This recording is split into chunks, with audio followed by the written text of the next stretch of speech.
Alors, comment allons-nous procéder pour utiliser cette bougie-là pour les deux autres et ne pas tout refaire à zéro? Je vous montre.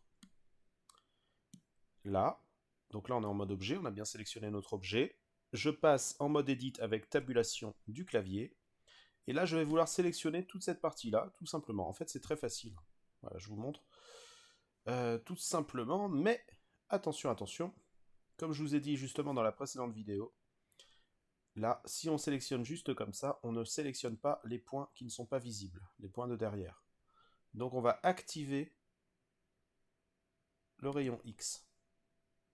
Alors ce n'est pas suffisant, ça ne va pas les sélectionner comme par magie maintenant, il faut que je désélectionne ce que j'ai déjà sélectionné, et je vais capturer, mais cette fois-ci plus précisément, la partie qui m'intéresse vraiment. Donc je dirais que c'est jusqu'ici, jusqu'en bas de la coupelle. Voilà. On va vérifier si la sélection est bonne. Alors si vous désélectionnez comme ça par erreur, vous faites juste un CTRL Z et vous reviendrez en arrière et vous reprendrez votre sélection précédente. Bah là c'est pas mal, on va peut-être prendre jusqu'ici, bah ce sera suffisant. Je voulais prendre l'arête ici, mais en fait ce sera suffisant parce que de toute façon on n'aura pas la jonction entre les deux parties, ça nous suffira bien. Maintenant, ce que je fais, je vais dupliquer ça. Shift D, donc en mode edit, je duplique tous mes polygones, là comme je vous ai dit, et je vais les placer à peu près au niveau de la zone de mon chandelier, ici, pareillement. Sauf que, regardez, le problème c'est que ça va vraiment être orienté de la même façon, et trop similaire à la première bougie, ici. Donc ce qu'on va faire, c'est qu'on va passer ici en perspective, et on va faire une petite rotation RZ sur l'axe Z, comme ça, peu importe où, vous mettez comme vous voulez, mais ça va faire l'effet, en fait, ça va donner une différence avec l'autre partie du chandelier. Je me remets en vue de face, regardez, comme ça on a l'impression que c'est un peu différent. Shift D, je fais la même chose de l'autre côté. Comme ça, je la place à peu près là, et je fais une rotation sur Z, un peu plus en avant, comme ça, voilà, comme ça par exemple. Et c'est déjà bon pour ces deux parties-là. C'était très rapide. Vous voyez, c'est pas difficile. Ça devient difficile quand vous vous dites que c'est difficile. Mais sinon, il suffit simplement de suivre les instructions. Voilà pour cette partie-là. Regardez, on a l'impression que c'est pas forcément les mêmes bougies. Ça fonctionne bien. Ok. Donc maintenant, et puis on a tout dans le même objet, bien sûr, vu qu'on était à l'intérieur de l'objet, donc tout ça représente qu'un seul objet, donc c'est parfait.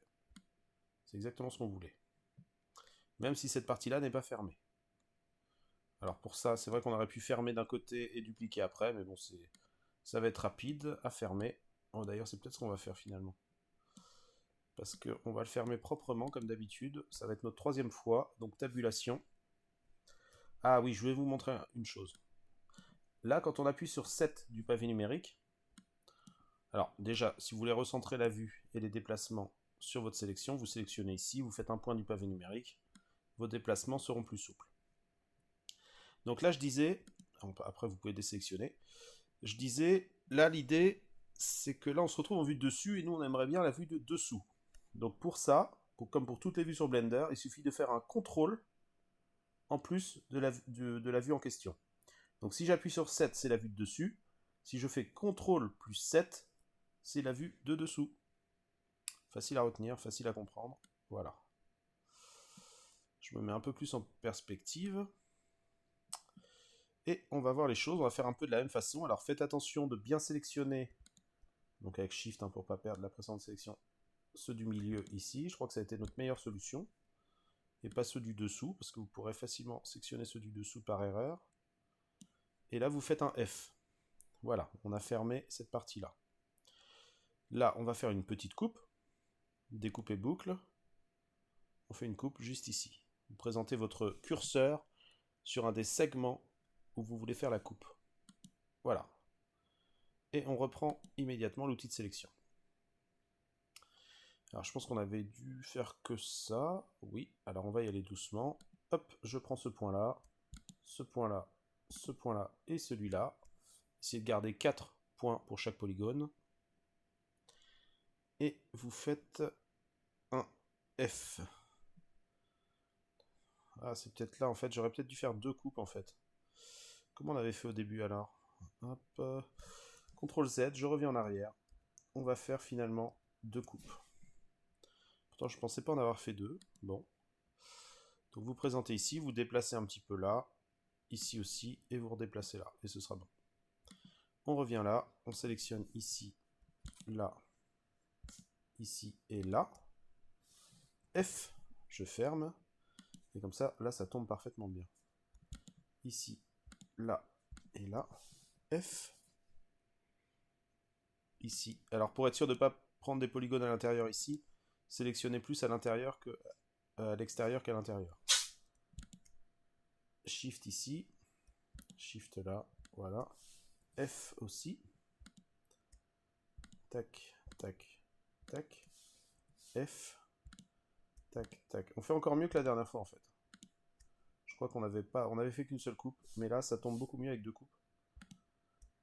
Et donc, on optimise notre travail. De toute façon, c'est toujours ça, hein, dans la 3D. Dès que vous refaites quelque chose, essayez toujours de le faire en mieux.